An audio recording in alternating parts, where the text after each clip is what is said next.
Welcome to the iHemp Hour. My name is Dave Craybill. I'm with iHemp Michigan. iHemp Michigan's mission is to educate, inform, and promote the research, development, and cultivation of industrial hemp. iHemp Michigan advocates for wellness and people and the planet through hemp, and it begins with the farmer. But in the iHemp Hour, we're going to begin with Mike Brennan, our man on the dark side from the 420 Post. How you doing, Mike? Doing great. Thanks for asking, Dave. We missed you last time, buddy. You were up north hanging out with Oh God, I'll tell you, Robin what August Schneider and those crew. did like 2,000 miles going to events in August. Everybody had an event, and I was tied up constantly. But hey, that's how you network, meet people, find out what's going on. So Man, good. on Yeah, the we move. went to Shanty Creek with Michigan Cannabis Industry Association, which is a lobbying group for the smaller players and whatnot. And so great conference, and then there was a couple other events in there I went to as well. So busy, busy, busy, but slowing down, thankfully, in September. Excellent. And welcome, Blaine. Thanks, Dave. I understand you have your internet Yeah, problem solved. And I think so. Yep. I'm excellent. loving it. I got the fiber optics, which is even better than I have at the home studio. So, Man, I'm jealous. Mhm. All right, so welcome. And we have Melissa Peterson. So Blaine, you want to introduce Melissa? Welcome, Melissa. Thank you. Well, thanks, Dave. I appreciate that. It was our pleasure to meet Melissa Peterson last week when she was here in Michigan.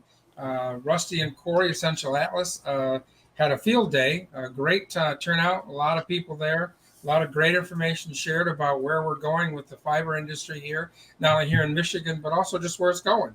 And Melissa was there to share her insight, her knowledge, and what they're doing in Colorado, and hopefully going to be sharing here in Michigan real soon. So we're really excited to have her on the show today. And she may sound a little hoarse. Said she got a little sick when her travels, so she was traveling quite a bit. But we appreciate you taking the time and sharing your knowledge, Melissa, today.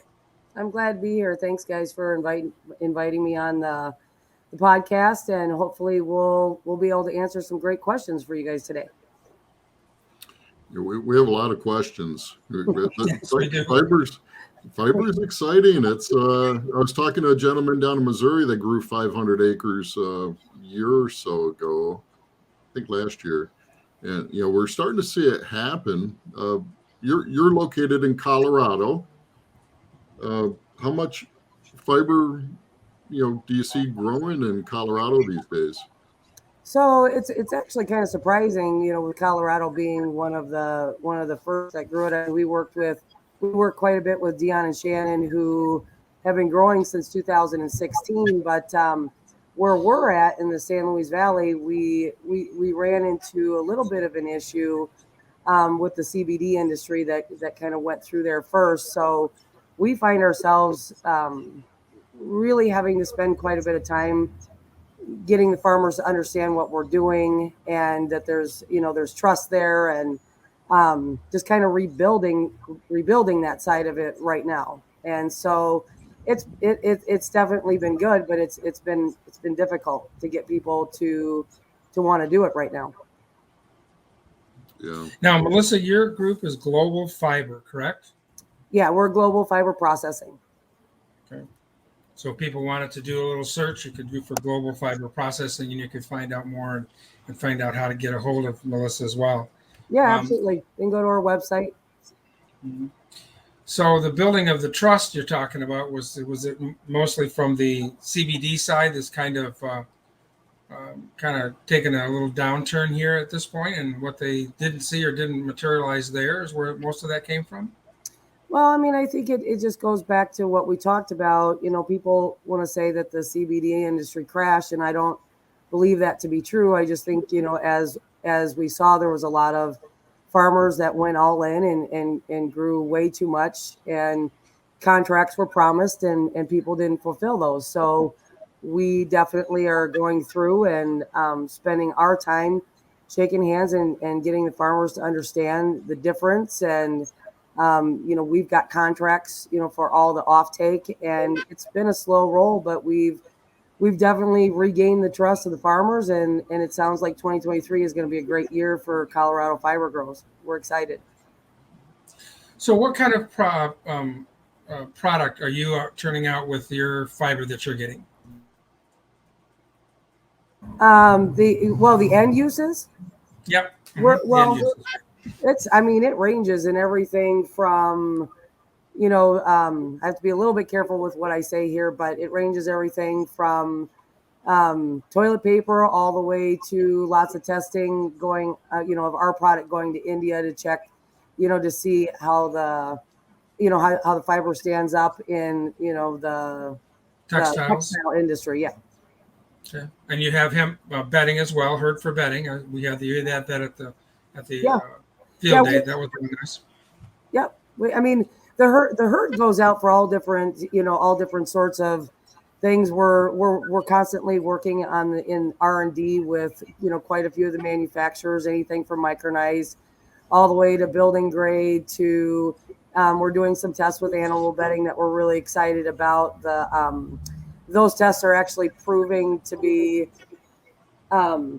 very interesting. We've got a stable that's going from the animal bedding, the herd animal bedding, and then they switched back to the sawdust. And the difference in how the animals are reacting is phenomenal. So we're going to be excited to share those studies as we now take them back. It's about time to take them back to the herd now, so we can see the progress. Excellent.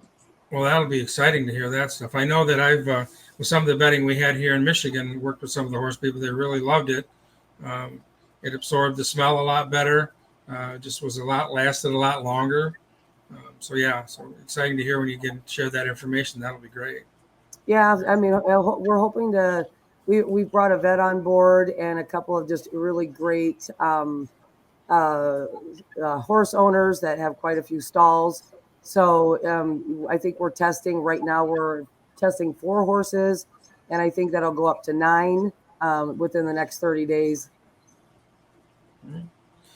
Now, you've been experimenting with some different varieties of the fiber. Can you share a little bit about that, about what kinds you're using and what you're seeing there? So we had one of my favorites was the A1 variety, and that we can't get that any longer. So we also have been experimenting with Jinma, and that runs through the system really well, and that's a definite hopeful for us as far as the reaction that we're getting from some of the manufacturers out there. It's running really clean. We're able to get that fiber on a second pass at about 99% clean. So we were really excited to see how that was running through the system. Are you doing anything with textiles? I know there's been a lot of noise made about the U.S. Army being real interested in hemp-based clothing, things like that. Michigan obviously is a big manufacturing state. That's one of the things we've been looking at. Have you done anything in the textile area? We're actively in probably 4 different textile studies right now with our different genetics. So, that's turning out to be good. But it's a little bit of the textile industry is a little bit of a long road. But I think there's a lot of R&D being done. We get calls about it all the time. So we're trying to support what they're doing, and they're also trying to hone in on their specs, and we're trying to help them get there. So nothing solid yet, but yeah, we're working on it. I know a couple of years ago, now this may have all changed. Was it Gary Schuler I met at the iHemp conference, and he was looking at textiles, and I kind of lost track of that. You don't know what's happening with that at all, Dave or Blaine? I do. I've been in contact with Gary quite frequently. Currently, they've turned a little bit away from the hemp material, and they're working with a lot of different food products and things like that. They haven't given up on the hemp. They're just going to do a little different revenue. Matter of fact, they have an open house. I'll bring that up in a little bit in Grand Rapids for their new facility here just next month. Wow. And so I'm going to be attending that to their open house there. So it's going to be like a little mill, like a textile mill, or exactly what is it going to be? No, what he does is he micronizes. He's making protein powders from foods that the grocery stores can't sell anymore. He takes in those apples that you can't sell, and those types of things, and breaks them down into protein powder. Wow. So he was never really, he was investigating the whole textiles thing, but we don't have textiles really in the U.S. So Melissa, that bast fiber, that fiber from that you decorticate, do you see? It looks like insulation is probably a good market for that. Are you guys experimenting with making those panels? The insulation. I mean, we personally aren't, but yeah, we get a lot of call. Like I said, right now, what we do is we're trying to help some of the manufacturers hone in on the specs. So yes, insulation is something that we've been asked to help provide fiber for. We're doing our own R&D as well on a couple of different projects, in the building space. So it's hard for me to answer because we have NDAs with quite a few different manufacturers. So what I can say is that right now we're definitely working in textiles. We're working on building grade with the fiber. We're working in paper goods. It's really amazing to me what keeps surfacing that we never even thought about when we first started this. So it's definitely exciting. Yeah.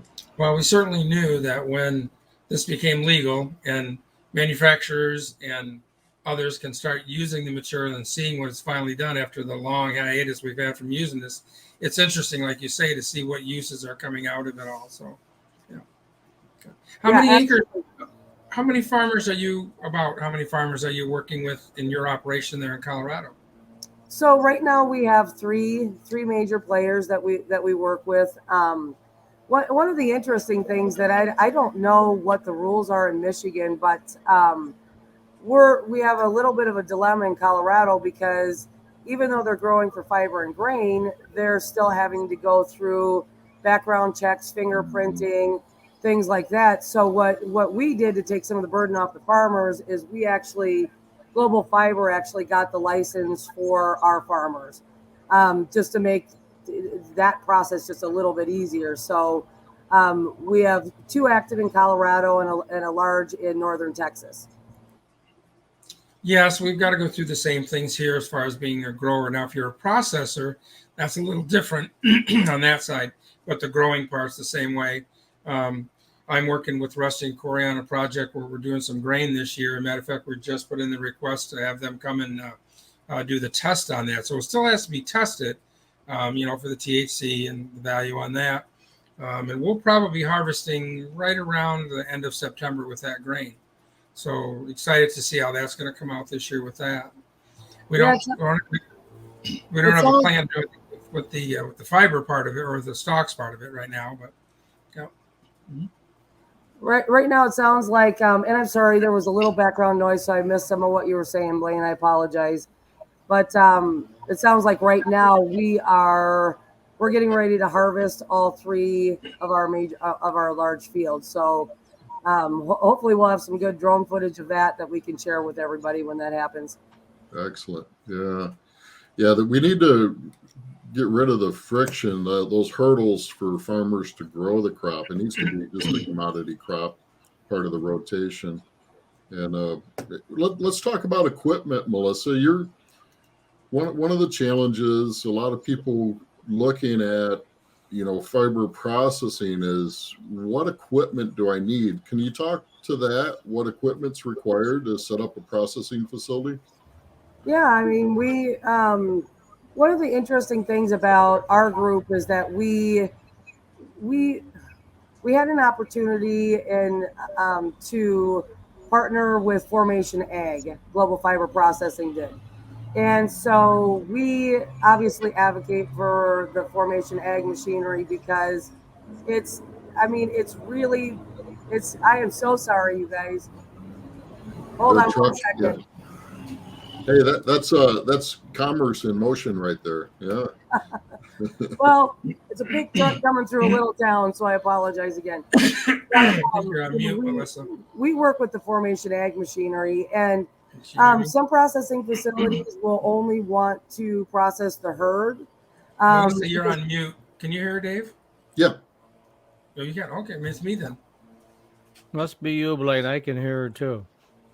So, some people will only want to process the herd. So that requires our decortication machinery, the GCS, and then the hammer mill that'll, size and clean it. And then some people, obviously, like we are, fiber is an important part of our facility. So we've got our decortication system, we've got our double or our double fiber cleaners, as well as the GCS and the hammer mills. For that herd product for the animal bedding, what percentage of bass fiber can be left in that herd that's acceptable, do you find? Well, so we're cleaning. I mean, I can't say 100% clean because it's not 100% clean, but it's coming through, I would say, at about 97 to 99% free of fiber. That's excellent. So after it's decorticated, you have some steps that separate those two. Is that? Yeah, absolutely. So it goes, like I said, it goes from the decorticator, and then it'll go through our double fiber cleaners, and then it takes the herd back into the GCSs and hammer mill, and it really helps clean out the dust, the fibers, and get it sized appropriately. Are you finding markets for the dust as well? It's fun. It's funny because we laugh all the time at, we obviously want to use the whole plant, but we weren't 100% sure if we were going to be able to accomplish that. But yes, we have about 7 end uses that come off of our mill, and every one of them is being requested. So that was a very pleasant surprise. Excellent. So, are you able to get a good price for the farmers to buy the herd, their stocks? That's a good question, Blaine, but it's a tough one this year because input costs are so different throughout the United States. And I'm going to tell you what's happening in Colorado. I want to make a really big point. I'm not saying that this is what's happening throughout the rest of the United States. We have every area has very different issues, and obviously we pay for water in Colorado. We have different input costs, so we pay about $300 a ton to our farmers. And again, that is not something that somebody should walk away from this podcast and say, okay, that's exactly what this is going to be in Michigan, or this is what this is going to be down in Georgia. It really just depends. Yeah. So, and what's a typical yield?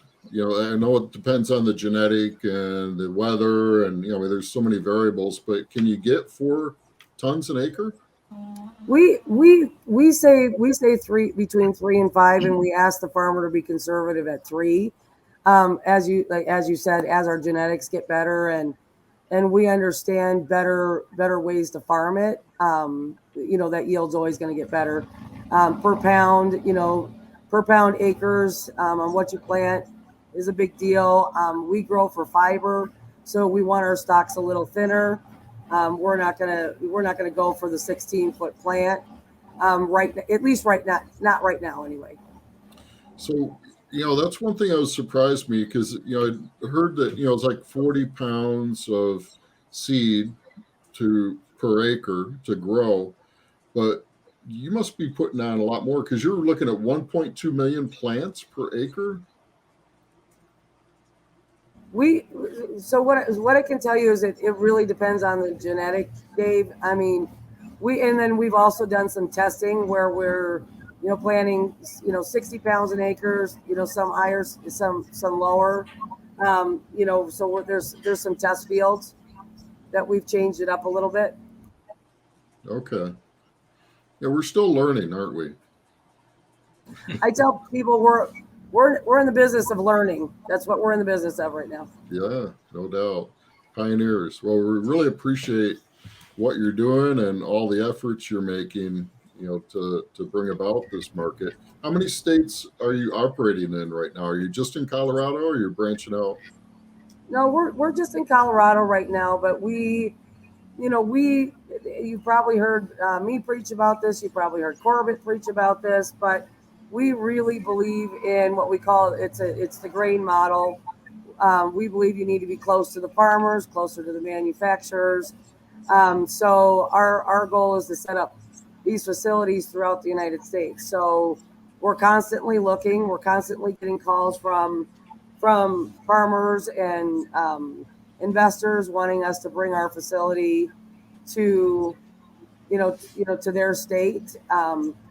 And we're working with them in a very conservative way, and that's to make sure that we've got the farmer input, meeting with the farmers, making sure they really understand, the process and the timelines, and making sure that we've got the offtake in those areas.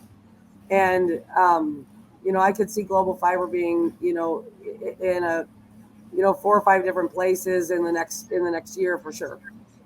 Yeah, because really we need, you want to grow within ideally 100 miles, right? But within a couple 100 miles of I mean, the facility, yeah, we've had to break that rule a little bit this year, so we're growing a little bit farther out than what we'd like, but 150 miles is ideal. Yeah.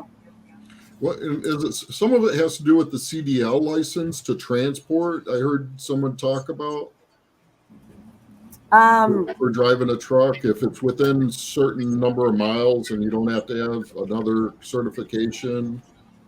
I'll be honest with you, I am not familiar with what the CDL rules are, but I have heard that it's easier to work when you're traveling in state.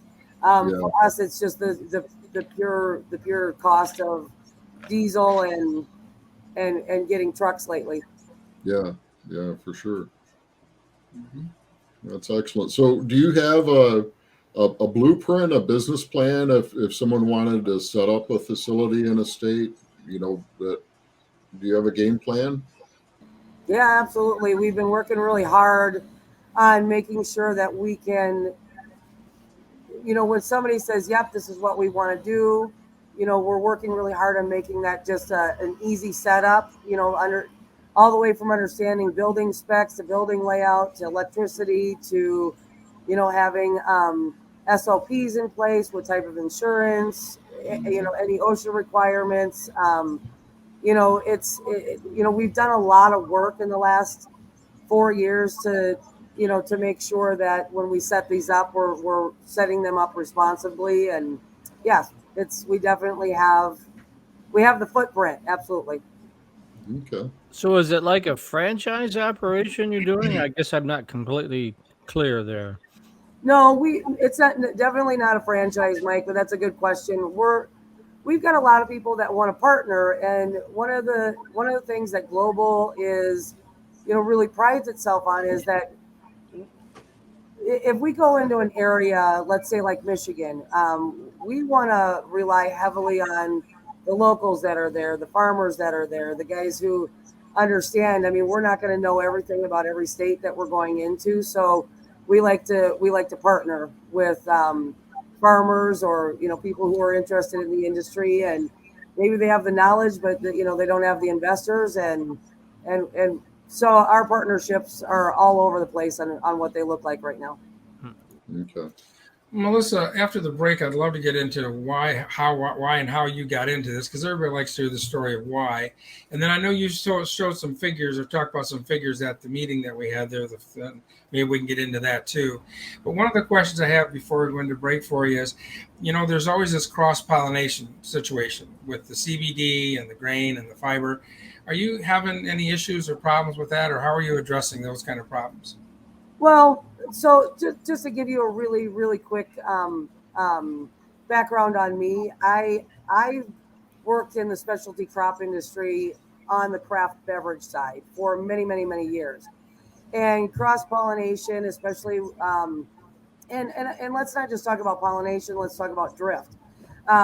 It's something that when you are working on a specialty crop, you always have to be aware of your surroundings. And I take really big issue with the fact that, like with us in Colorado, the marijuana guys are saying that we're growing ditchweed and we're going to cross-pollinate their marijuana. it's a very small percentage that's going to happen. You more need to worry about pesticide drift and things like that when you're talking about specialty crops. But it's definitely a sensitive subject. But I've always preached, no matter what you're growing, if you're growing around big ag, you need to watch where you're planting. You need to understand your surroundings, and you need to um, take precautions. Going into any sort of growth. Yeah, in Michigan, it's cannabis grows mostly indoors. There's some outdoors, and certainly we're the state where if you're 21, you can grow 12 plants in your backyard, kind of thing.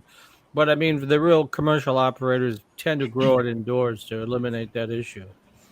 Yes, yes, you are correct, Mike, and it's amazing to me that they're even making the argument. But yes, that is correct.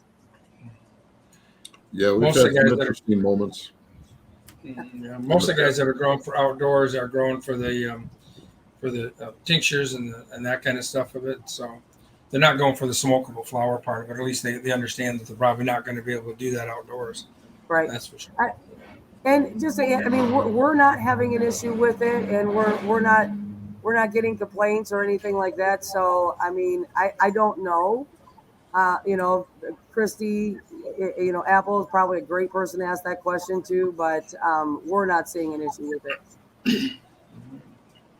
Well, let's get into more discussion about the operation of the plant and that kind of stuff after the break. But probably a good time for us to take a little break and get some news.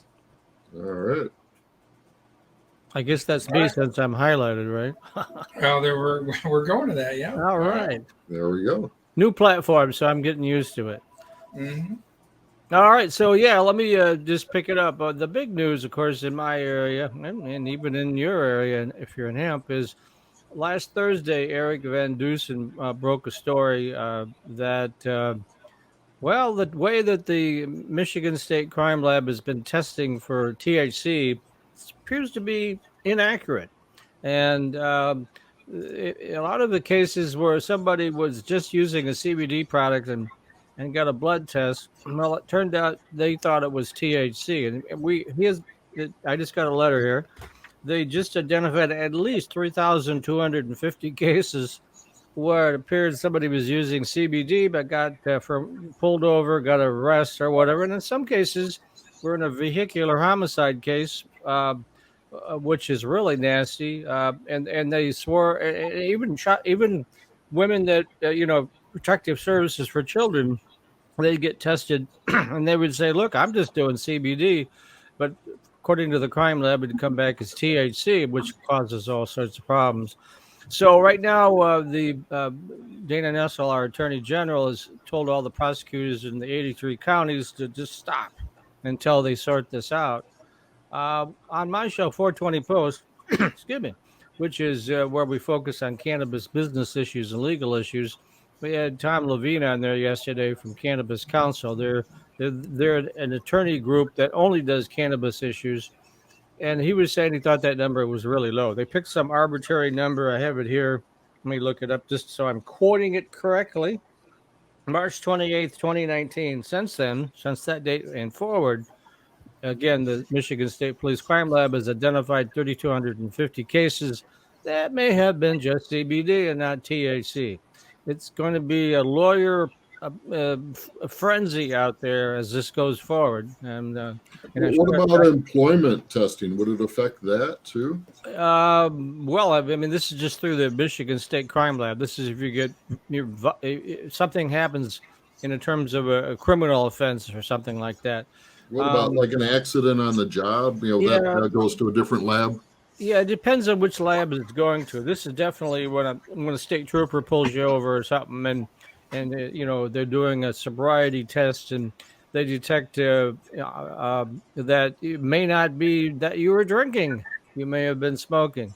But in many cases, as I said, the bugaboo here is a lot of very innocent people that were just doing CBD, which is perfectly legal. When they get the blood test through the Michigan State Police Crime Lab, comes back as THC. So anyway, they admitted to Eric Van Dusen, and everybody in the state picked it up on last Friday, that they're they're just saying, well, gosh, I guess our testing was faulty. But what we don't know is how far back that testing was faulty and how many cases where somebody went to jail or did a plea bargain because the prosecutor held that over their heads. We're going to put you in jail for 10 years unless you, and they kept saying, I didn't smoke. I just did CBD. So it's a real mess. It's not, it's going to take a long time to sort this out. I think the 3250 number is probably low, but I have no way of knowing if it's 32,000 or 320,000. Yeah. But it's a mess, and so it'll be interesting to see how this all plays out. Now, of course, the government has immunity from prosecution technically, but all the lawyers that cover this sort of thing now are huddling, trying to figure out how they can go after them, or at least at the very least would get expungement for people that didn't do THC, that just had CBD in their system, and the test came back saying it was THC. They like to see that record get expunged because clearly that was a wrong that needs to be righted. And what Rick Thompson, who's the executive director of Michigan Normal, was on my show. He's one of my co-hosts, and he was saying it would be nice if the state legislature could do it at that level and just say, if you review your record and it turns out that, the only thing that they held against you, now if you're weaving on the road or you failed the field sobriety test or any of that stuff, that's a different case. But if it's just they did a blood test and it came back THC and it was really CBD, that the state legislature should just have an automatic expungement. But again, don't know if that's going to happen. It would take a supermajority. I mean, I just don't see the way politics is these days. I just don't see a supermajority, but stranger things have happened. But that is going to be a story that's going to keep on giving for some time until this all gets sorted out. All That's right. the big news from the cannabis side of the plant, or the TH above 0.3, I should say. Thanks, Mike. Yeah. All right, Blaine. Yeah, that was quite big news that broke this week on that, Mike, and thanks for sharing that with everybody. Hopefully there'll be some resolve in that soon, but like I say, it's going to take a while probably for sure. And I don't think we've heard yet who's taken over Director Bisbo's position at this point yet. Not even an inkling. Well, the word I'm hearing through the grapevine is they'll just move somebody over from some other law division to take it, because that way they don't have to go through the whole hire. And they still may hire somebody later on down the line. But his tenure ends on September 17th. You talk a little over 2 weeks. And somebody's got to head up the Cannabis Regulatory Agency. So the simplest thing would be to move somebody from somewhere else, Laura, but I have no idea who that person is. No names have surfaced as of yet. Yeah, we're probably going to draw straws in the short straw. Yeah, who wants that job, right? Who wants the job right now? Political job. Oh, my God. I don't know who it's going to be. Well, I'll remind all the processors that, that has gone over to the CRA, your license, and that'll be coming up here very shortly in November. So remember that you want to get your applications in on that timely. And if there's any reports you got to do, especially for growers, make sure you get those in too as well. Growers got a little longer time though. Excuse me, I've got a little frog there. One of the things I wanted to share is the Hemp Feed Coalition had elected their officers back in the first part of August. And Andrew Bish, who's been on the show and a sponsor of the iHemp and is a member, founder of Hemp Harvest Works and COO of Bish Enterprise out of Giltner, Nebraska. Andrew's been with the Hemp Feed Coalition since its inception and has always played a key role in the organization. It was no surprise when Andrew was nominated for president and was voted in with the resounding confidence that he will be able to lead the organizations well into next year. He hopes to organize growth through public outreach, and as president of FHC, one of his responsibilities is helping bring the message of the FHC mission to as many people as possible and as often as possible. And we'll be bringing stories about that too, because we know that when the hemp grain can be used for livestock feed on a commercial scale, it's going to change the whole agricultural world for the better, and certainly we think for the animals as well too. Also, Wendy Moser, the He's the president and CEO of West Genetics. People heard a lot about her. They've got a great line of genetic seeds that they have available, both in the CBD and I believe also in the grain and fiber side as well. She's new to the board this year, but she's been an active participation with the coalition for many years. She has instantly brought creative ideas and a renewed enthusiasm to the board meetings, and it was with great gratitude that the board elected her as vice president of the organization. And this secretary treasurer, certainly no stranger to any of us around here in the Midwest area, Justin Swanson, he is a principal with the Bose Public Affairs Group, has stepped up to assist both in the treasurer and secretary capacity. Justin's got a full plate, as we know, what he does down in Indiana. He's also the president of the Midwest Hemp Coalition, Hemp Council. And so we welcome all of them, and we will support you guys as much as we can on our end with the Hemp Feed Coalition. So that's some great news that we had there. We really appreciated that. And a little teaser for the end of the show. I hope all of you like a little fishy for the end of the show, because that's what we're going to have for the recipe for today. So great, especially for the weekend coming up. A great, easy recipe to do out on the grill. So, and Dave, that's about all the news I got right now. So maybe one or two tidbits at the end. All right, let's go back to Melissa and continue our conversation about hemp fiber. So, Blaine, we're you had welcome. questions you were teeing up for? Yep, I do. And I want to remind everybody that we're with Melissa Peterson from Global Fiber. She's our guest today and going to share some more information in the next few minutes as we get ready to wrap up the show. So, Melissa, we talked about it kind of being a regional thing that we really need to have for cost effectiveness. And you'd thrown out some ideas and some numbers there at the meeting that Rusty and Corey had. And the figure was thrown out about 2.5 million. So you think about 2.5 million is what it takes to get a plant up and running, get the contracts with the growers. So those are some numbers that you threw around. So do you think that's realistic? And you think there's some other things that need to be taken into that consideration if you want to we'd love to get some plants going here in Michigan, obviously. So, yeah.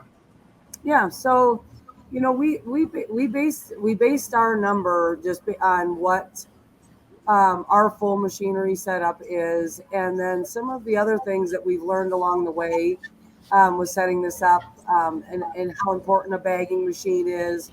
And obviously, you want as a business, you want to give yourself a little runway. So we factored in the insurance, all of your operating costs, what it would be for feedstock for your facility for one shift, for 1 year. And so about 2.5 million, I think, is very comfortable. The variables are going to be where your buildings come into play. Do you own the facility? Do you need to buy a facility? Are you going to rent the facility? That type of thing. So I think outside of that 2.5, that's probably the biggest variable out there. What kind and that of doesn't. Go ahead, Dave. Well, I was just curious. I think I was speaking with you, but one of the big sellers online of hemp bedding, approached someone in the fiber market, and the price they wanted was ridiculously low. Is that what you've run across? That some of the big players that are currently selling hemp fiber in the market to the pet stores and that for bedding, are they unrealistic in their pricing? I mean, that's a great question, Dave. For us, some of the guys that have approached us and want to buy herd, they want to buy somewhere between 18 and 25 cents a pound on sized and cleaned herd, and it's not possible. Okay. At least not at this juncture. I'm not exactly sure if or when that number would ever become viable, but one of the things that we really need to get on the same page, with all the processors that are open in the U.S. is we've got to get on the same page as far as, end costs. What are we able to do it for per pound on the herd and the fiber, and the manufacturers have to get a little bit more realistic too. It's not, it's a growing industry. We're shipping throughout, across the United States to get to, our product to a manufacturer. So, it's going to be a while before, we're doing any amount of large scale business that might ever be able to get us down to that number. If it'll ever get down to that number, I doubt it. But But are you seeing it go from your facility into retail pet stores, that type of thing? That's an early question for us. We just opened 30 days ago, but yes, okay. we're getting, well, but here's the good thing is we hit the ground running, super busy. Are we going to sell our stuff to somebody who's going to be able to then put their label on it and sell it outright? Yes, if they're realistic, yes. Okay. So I have a brand and I'd like to sell into some local pet shops. That's something you could work with? Yeah. Someone approached you and but then it becomes the location becomes a transportation issue, right? Because now you have to, that adds to that whole expense. Yeah, it's definitely difficult. That's why these regional facilities, when it comes to something like animal bedding, is hugely important. We need distribution that's closer to you or to where your retailers are for it to be cost effective. Yeah. Mm-hmm. Yeah. Yeah, economies of scale. But the bottom line is, of course, the farmer's got to be able to make the profit on his end in order to be able to make the material that we all need and want as we move forward in the industry. Yeah, and that's the bottom line. Yeah. Yeah. It's the chicken and egg thing that everybody talks about. If we want our farmers to grow, we need to take care of our farmers. We need to have the contracts, and people need to get a little bit more realistic about what they're willing to pay to use hemp in their animal bedding or in the paper goods, all the way through the supply chain. Yeah. With your contracts that you're doing with the farmers, you're supplying the seed for them with your contracts? We did this year. We like I said when I was in Michigan, we had to build that trust back up, and so we did foot a lot of the expenses this year to get people to understand, really what the crop is, get them to farm it, get them to understand we have offtake and contracts, and we also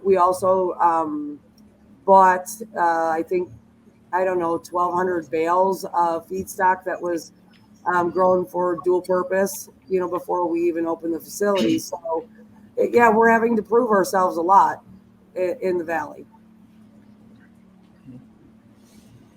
Okay. Yeah. So you just started 30 days, opened operations 30 days ago. How long did it take to build out operations to get it ready? A little bit longer, than we had anticipated, but we're, things that I think we took for granted a year ago, or 2 years ago are more difficult now. You got to have plan A, B, C, D, E, F, G. It's every time we thought we were good, there was another completely unexpected problem. For example, just putting the electricity that we needed into the facility. We got the electrician in, we got the layouts all done. We received a very large quote from the electric company on what it would be to put in our 483 phase power, and then we were told it would be 6 months because they didn't have the transformers in stock that we needed. And so after a whole lot of reconfiguring with our electrician and the electric company, we were able to get it the power that we needed, and just had to change up how we did it. And so, we a lot of learning lessons, a lot of learning curves, but knowledge that we're more than happy to share, so that people don't have to go through the same growing pains that we did. So I tell people there's a lot of gray hair that came with that facility. But we the great part is that we've got great business partners in our mix. We've got Corbett Hefner, obviously, with Formation Ag, and we've got Andrew Bish, and we've got Margaret McKenzie, and I'm Jacob Bish, and I know I'm missing a few people. I'm sorry that I am, and then we brought in a couple new great business partners. So it's just understanding the challenges, being able to lean on your partners and get the job done. Now, Dave, I saw there was a flash here a little while ago. There may be some questions we had came up, like through Facebook or something. Something about an acre. We don't have any questions that I've seen, actual questions. Okay. There's some comments. And all right. All good. All right. Yeah. So how can people get a hold of you if they want to reach out to you? Definitely go to the Global Fiber Processing website. I believe that number rings directly to me. And so, otherwise email me, melissa@globalfiberprocessing.com. And we're more than happy to sit and talk and answer questions, and, look at where global fiber processing facilities make sense throughout the United States right now. Excellent. I'll put I can put her phone number in the chat, because I have that. I think I can. Right here, I'll put. There we go. Oh, Jim's got it. Our producer Jim, good job. Right on it, Jim. All right. Well, Melissa, we want to thank you very much for your time today, and we never got to the point though. Now, how did you get into hemp? I mean, you said the beverage industry or something like that before. So how did you get into this all? How did this spur your interest? So it's actually kind of funny. We did trade shows for the specialty or for the craft beverage industry for 15 years, and helped with a lot of educational sessions. And when the Farm Bill passed, I looked at my team and said, we really need to get on this, because we want to try to mitigate some of the things that happened, in the beverage industry with, people buying seeds that won't grow in their region, and, just really getting that regional education out there. So we went from running these beverage shows to my first one in Wisconsin when the Farm Bill passed. They actually, Courtney Moran had written quite a bit of the Wisconsin policy. So they announced that on our stage in 2018, and then people enjoyed our show so much that we ended up in New York and South Carolina and Las Vegas and Oregon and Puerto Rico. And so, me with the hope that we would always get to the industrial side of it, because that's the part of the industry that I love. I believe in all of it, but that's my big interest. I had a speaker say on one of my stages one time, he said, CBD is the one you take to the prom. It's not the one you'll marry. Industrial. So it's one of my favorite things. But yeah, just really my love of specialty crop and regional education, and being a Wisconsin girl, you want to support and protect those farmers as much as possible. So. Yeah, Lori Put. I don't know if you know Lori. She's one of our longtime iHemp members and supporters on our board. She started in hops, and I imagine that's one of those. When you say beverage specialty crops, I think hops. Yeah, hops was another craze. It's when the hops craze happened, everybody thought they were going to go grow it, and they didn't take into consideration the end use and the different breweries and what the breweries' goals were. So a lot of them were very surprised when they couldn't sell it, and it just goes to the adage that we at Global Fiber talk about all the time. Understand your end product, and then you'll understand what you need to grow and how to grow it. A lot of people want to say it's all about the genetics. That's only part of it. You got to understand how to farm it too. So, Yeah, very good. Well, we appreciate all your efforts and everything you're doing. Anything we can do to help you support the cause, please let us know. yeah, we appreciate it. Thanks for having me on. I hope I answered all your questions. Yep. Well, I don't think we get all the answers to the questions, but certainly it even brings out more. And we certainly appreciate your knowledge that you shared, because every little bit helps, and we're all moving this thing forward. So little by little. Thanks, guys. Yep. All right. Okay, So, thanks. Blaine, is it time for the recipe? I think it could be time for the recipe. I just want to thank everybody for tuning into the show and watching the show.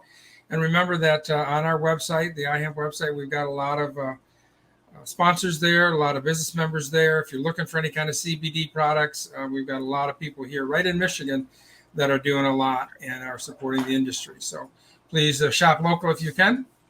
Certainly will help everybody there, and we appreciate that very much. We've got a lot of all right sponsors there, a lot of business members there. So let me bring up our recipe. So this is a great easy recipe. I learned a little bit doing this one, so let me get the prop on here. There we go. Is this the pineapple grilled salmon? This is the pineapple grilled salmon. Yes, it is. All right, I will some share pictures of when I did this. So it's pretty simple. I'm going to give you a couple even quicker things to do on it, but you need a pineapple. They say 4 salmon fillets, but really any fish will do. I happen to use perch the day that I did it. A 1/4 cup of teriyaki sauce with honey, a cup of rice uncooked, 2 cups of water, 1/2 tablespoon of salt, 1/2 cup of grape tomatoes, 1 garlic clove peeled, 1/2 jalapeno pepper, seeds removed, a 1/4 cup of cilantro, loosely packed, 1/2 lime, and 2 tablespoons of hemp seed. And if you don't know where to get the hemp seed, down on the farm.biz, we'll have it there. You can get it. You can order it from me. So one of the things that there's a couple ways to kind of make this even a little quicker recipe. I use pineapple chunks. It's in the pictures there that I had. But they do talk about sliced pineapple. So that I think would be a much better thing to use than the chunks. I think it'd present better. Yeah, see the chunks I have. But really, they talk about when you cook it in the grill, you put the pineapple and then the fish on top with the teriyaki and honey sauce. And I think if you had the slices, and you can get the canned slice, which is what I would do next time, I think it'd cook a little bit more, and you get a little more of that pineapple flavor into the fish there. We'll do that. So, and you could go to the work of all this, of the rice and the cilantro and everything else, but you know, they make the 90-second rice that works really, really well.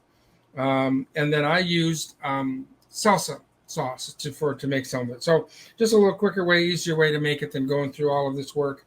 But it's a really simple recipe. It's really great tasting. And I think you'd really enjoy it if you have time this weekend over the holiday to try this recipe. I think you'd really enjoy that. Absolutely. All right. And so this is Yep, there. Yep. So that's the glaze on it. Yep, and the pineapple underneath of it. Mm-hmm. Okay. And that's the finished product. That's the finished product with the hemp seeds on top. Absolutely. Beautiful. It's a beautiful presentation. Yes, it is. Yeah. Now, Blaine, where could people purchase hemp seeds? Do you know anyone that sell those? You know, I think if you went to downonthefarm.biz, you could probably order some beautiful hemp seeds. That part's for me. Yep. Absolutely, you could. Yep. And he has a new website in the works. Yeah. Mm-hmm. There's hemp seed oil. We don't have parts up here yet. The new sites are coming. It's coming. Yep. And we'll be having some animal bedding up there very soon. So we've made a deal with that. So we will have some of that available as well. Yep. Excellent. So everybody, be safe this weekend out there. Enjoy the time with the family, because the days are getting short here for the summer. Yep. And keep our fingers crossed that we have an Indian summer and it stays warm through Halloween. Wouldn't that be nice? I've been told that we're going to be about 10 degrees warmer through October or November. Wow, great. Well, that's I'm Hey, never- if that's what the Farmer's Almanac says, that's definitely Yeah. read that. That's a good one. So yeah, it certainly is. Any last words, Mike? Just what? We'll see him in 2 weeks. I'm going to see you Saturday. Go You're Blue. going to see me Saturday, yes, but I mean the audience. Is it every other week now? Okay. Yep, every 2 weeks. Yeah, we'll have another great one on for sure. All right. Oh, hey, good. Dave, we were going to do a little a Hempy Award winner stuff. You got your our product review here. We kind of skipped over that. That's okay. Upside down, Dave. I will do a quick plug since we're here. You got your upside right side up, Dave. I will. Hold on. Okay.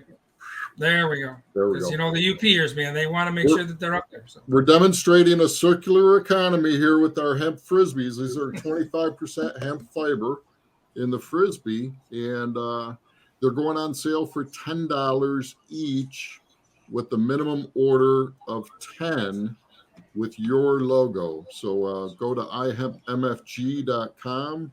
I'm updating that pricing today. So, and that particular product took a first place award at the Hempies Awards. So we're very proud of that. Thankful for that. Yeah, we did. So. We need to keep pushing the envelope with this innovation here in the hemp space. So we'll get there. All right. Thanks, everybody. Thanks.